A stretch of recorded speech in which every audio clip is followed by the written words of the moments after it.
Olá pessoal, meu nome é Mark e sejam muito bem-vindos a mais um curso de Java focado na prova de certificação Java. Hoje a gente vai voltar a falar sobre a igualdade entre strings, usando o igual igual e o ponto equals. E a gente vai aprender agora que quando concatenamos literais, o resultado da string também será colocado no pool.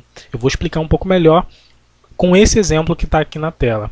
Por exemplo, nesse caso aqui, a gente criou uma variável AB que está recebendo o valor de A concatenado com a variável com o valor de B, né? E nesse caso, a variável AB, ela é um literal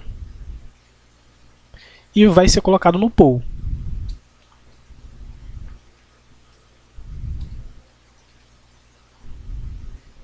E logo abaixo, quando a gente faz uma comparação, por exemplo, a gente pega aqui, a gente pergunta se AB é igual a string AB, o resultado vai ser true.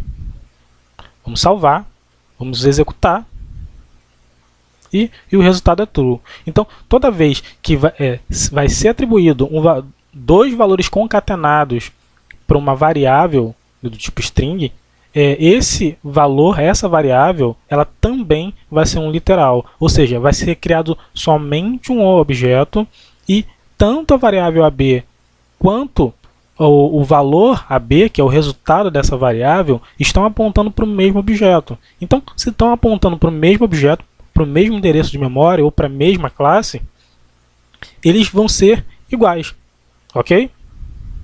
Agora, existe uma outra situação, e quando você faz uma concatenação, e no meio dessa concatenação, por exemplo, está envolvido uma referência a uma variável, por exemplo, vou botar aqui A, e aqui vai valer A, e ao invés de eu passar literalmente o valor A aqui, eu vou passar a referência de uma variável. Nesse caso, o Java não pega esse resultado e coloca no pool. Então, se a gente, por exemplo, rodar essa aplicação novamente, o resultado vai ser false e não true como era antes. Eu vou até deixar as duas formas aqui para a gente ver a comparação dos dois, né? Deixa eu desfazer aqui agora. Bom, aqui está da forma anterior, aqui vai dar true. E aqui embaixo é false. E aqui a B não vai ser colocado. Deixa eu botar aqui a B1, né? Porque ele vai dar um erro. A B1. Vamos lá. E aqui a B1 não é colocado no pool. Não vai ser colocado no pool.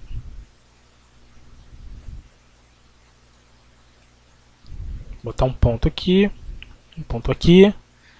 e ok.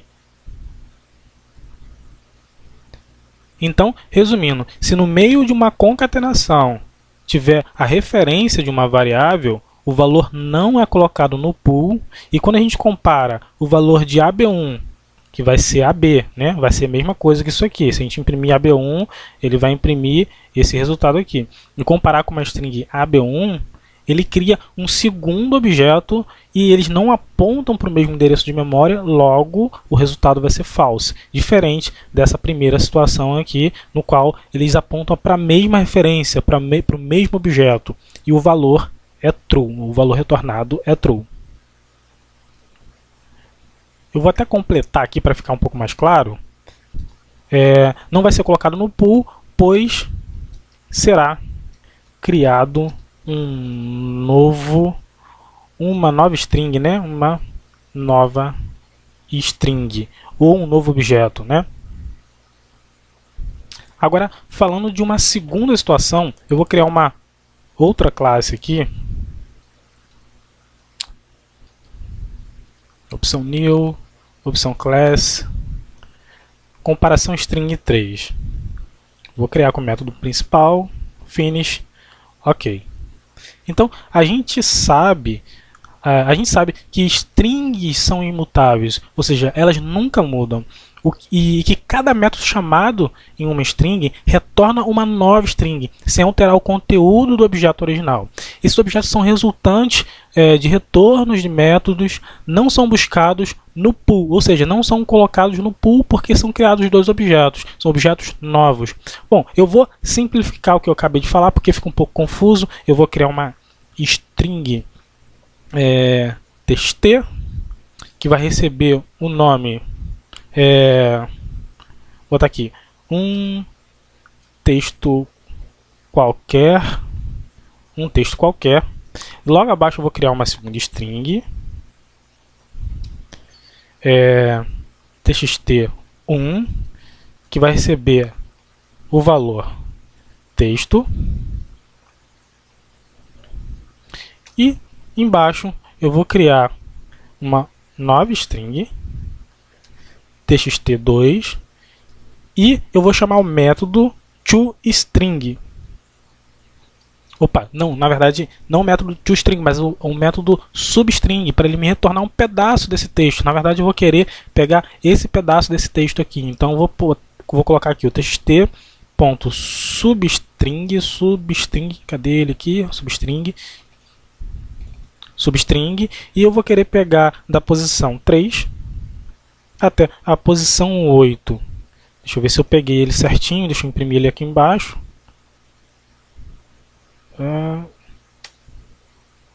txt2, deixa eu ver se ele está... Beleza, eu consegui pegar a substring, esse pedaço de texto aqui. Então, aqui em cima, deixa eu apagar aqui, aqui em cima vai me retornar a palavra texto, ok? E a gente tem que entender nesse momento o seguinte, que cada método, qualquer método que a gente chama em uma string, ele sempre vai retornar um novo objeto, ele sempre vai retornar uma nova string, ou seja, ele não vai ser colocado no pool. Então, quando a gente vai fazer a comparação, eu vou botar aqui, eu vou comparar txt1 igual a txt2, o resultado vai ser false, porque está comparando objetos diferentes, referências diferentes. Eu vou executar aqui e o resultado vai ser false. E é legal a gente anotar aqui, né, deixar registrado que nesse caso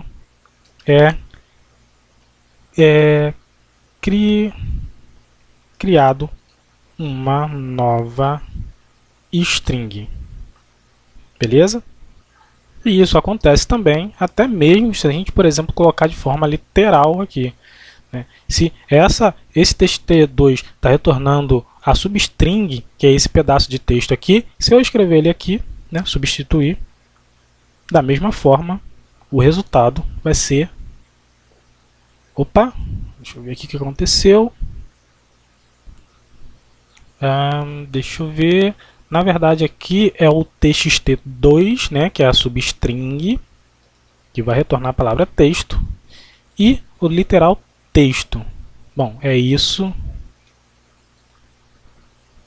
Ok, até nesse caso a gente vê que o retorno da substring, que é a string texto, com o literal texto também vai dar false, porque são criados dois objetos. Agora, existe uma situação aqui que nem sempre, vou até comentar aqui, nem sempre na chamada de um método é criada uma nova string. Então, para entender isso melhor, toda vez que a gente chama um método e aquele método em string ele mantém exatamente a estrutura do texto, não é criado um novo objeto e o teste de igualdade ele vai dar true. A gente vai fazer um exemplo com dois métodos aqui, com o método toString e o toLowerCase, para a gente entender um pouco o que eu estou falando. Vou criar aqui uma comparação. Eu vou ver se o txt.toLowerCase é igual a txt, né? Nesse caso aqui, o toLowerCase ele transforma toda essa string aqui em minúsculo e na verdade ele vai manter o mesmo nome. Ele vai pegar, na verdade ele vai lá no pool e vai fazer o seguinte, vai perguntar, pool, existe exatamente esse nome lá?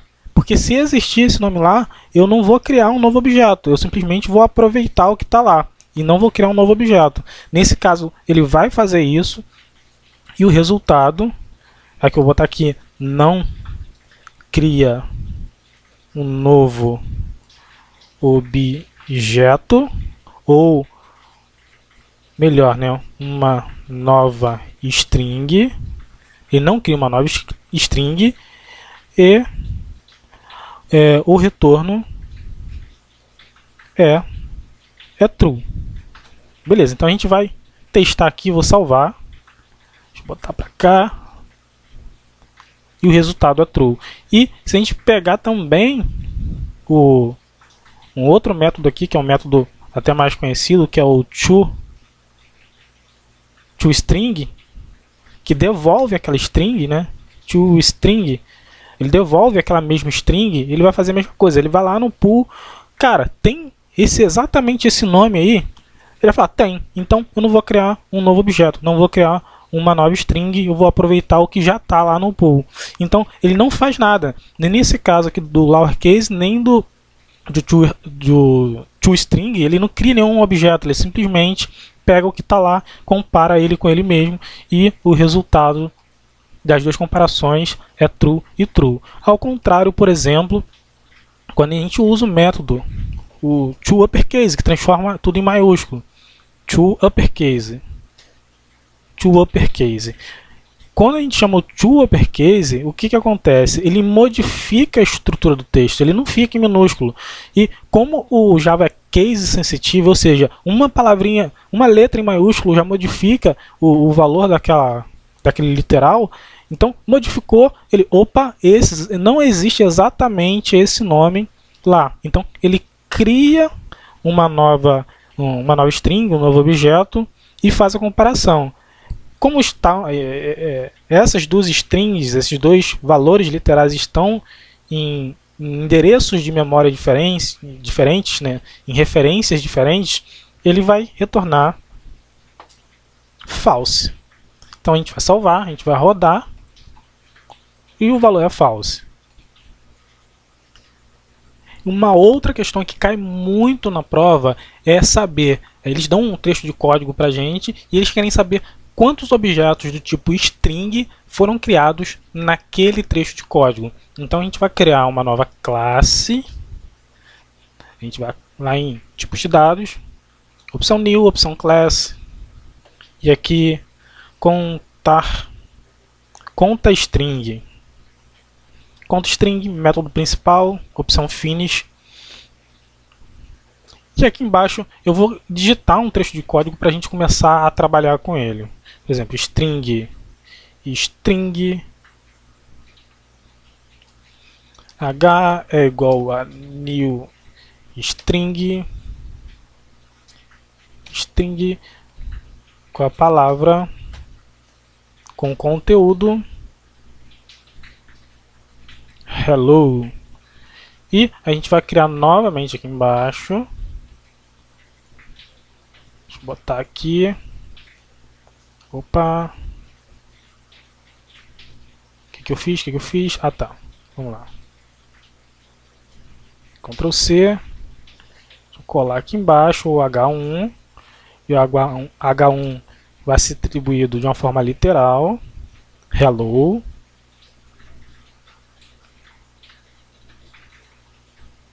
Embaixo uma nova string. W com o valor world. Aqui embaixo eu vou dar um system.out.println, palavra hello. E embaixo, deixa eu copiar aqui, tá o H1 mais palavra old apagar um aqui, salvar. E logo embaixo, vou botar aqui hello e vou fazer a comparação com H1. Bom, vamos brincar e entender um pouco melhor. Deixa eu entender um pouco melhor essa situação. Então vamos começar a contar os objetos linha por linha. Vamos pegar, por exemplo, nessa linha aqui, deixa eu dar uma separada aqui, nessa linha aqui, quantos objetos foram criados? Bom, toda vez que a gente chama o construtor de string, ou seja, a gente cria um objeto com o operador new, a gente já cria um objeto. Então tem new, a gente cria um objeto. E toda vez que a gente coloca um literal, a gente também cria um objeto. Então nessa primeira linha aqui, a gente tem dois objetos criados. Um por conta do literal e outro porque a gente já chamou o operador new. Agora, é muito importante a gente saber que o literal ele sempre vai parar no pool, ou seja, ele fica guardadinho lá no pool, ou seja, no pool, né? Naquele lugarzinho lá esperando algum tipo de comparação. Agora, o objeto criado com new, ele não é posto no pool, ou seja, é um novo objeto. Bom, então a gente vai analisar agora essa segunda linha. Deixa eu botar lá para cima, segunda linha. E a gente vai analisar string h1 igual a hello, recebe hello. Nessa segunda linha, como a gente havia comentado anteriormente, esse hello aqui, ele já foi, como ele está de uma forma literal, ele já foi colocado no pool, ele já foi criado. Então, o que acontece aqui? Quando a gente cria um outro hello, ele fala, opa, já existe esse hello lá no pool, então eu não vou criar mais nenhum objeto, eu simplesmente vou apontar, vou aproveitar aquele hello que está lá, e nessa linha a gente cria 0 objetos. Ele apenas faz uma referência para um objeto que já existe na linha anterior. Bom, indo para a terceira linha, jogar lá para cima. Bom, nessa situação aqui, string w vai receber o valor world. Na verdade, o world não existe. Como não existe, é criado um novo objeto, né? É criado um objeto, e esse objeto, por estar de forma literal, também é colocado no pool. Nessa linha aqui de baixo, system.out.println hello. Bom, hello já foi criado lá em cima, ou seja, nessa linha aqui não é criado nenhum objeto. Ele apenas aproveita a referência do objeto que já foi criado no pool de strings. Então, nessa linha ele não cria nada. Logo na linha de baixo, vamos analisar ela aqui embaixo. Se a gente analisar aqui em H1, H1 é a palavra hello. Hello já existe no pool, então nesse caso aqui não é criado nenhuma string, nenhum novo objeto. A palavra hello, world já existe aqui também, então também não é criado nenhum string, mas a concatenação dos dois vai gerar uma nova string, ou seja, vai gerar um novo objeto. Então, nesse caso aqui, não é criado 3 objetos, é criado apenas um objeto. E essa nova string não vai parar no pool. Apenas é criado um novo objeto, mas não vai parar no pool. Bom, e por último aqui a gente tem essa última situação aqui. A gente vai fazer essa comparação. Primeiro, o H1 já existe. Beleza, não é criado nada aqui. Porém, esse hello, apesar de existir aqui em cima, ele está com letra minúscula, que é o H aqui. E aqui está com letra maiúscula. Considerando que o Java é case sensitive, né, a gente cria um novo objeto por conta desse camaradinho aqui. Então, aqui é criado um novo objeto e é colocado no pool, porque esse hello não existe. Então, é colocado no pool, é criado mais um objeto e a comparação entre os dois, logicamente, é falso, porque o H1 ele está hello com tudo em minúsculo e esse hello aqui ele está com o primeiro H, né, com a primeira letra em maiúsculo. Então, o resultado daqui, além de ser criado um objeto, o resultado é false. Então, muito cuidado nessas situações de contar objetos, contar strings para ver se a gente tem que observar se foi colocado no pool, se não foi colocado no pool, se foi criado um novo objeto, se não foi criado um novo objeto, se já existe, se não existe. Então a gente, porque logo mais para baixo pode ser que apareça de novo uma nova string referenciando aquele mesmo texto, né, que já está no pool, então não vai ser criado um objeto novo. Então muito cuidado ao fazer essas questões. Então, gente, eu vou ficando por aqui. Um forte abraço. Se você não é inscrito, se inscreva. Se você ficou com alguma dúvida, comente, que assim que puder eu vou tirar a dúvida de vocês. Até a próxima aula.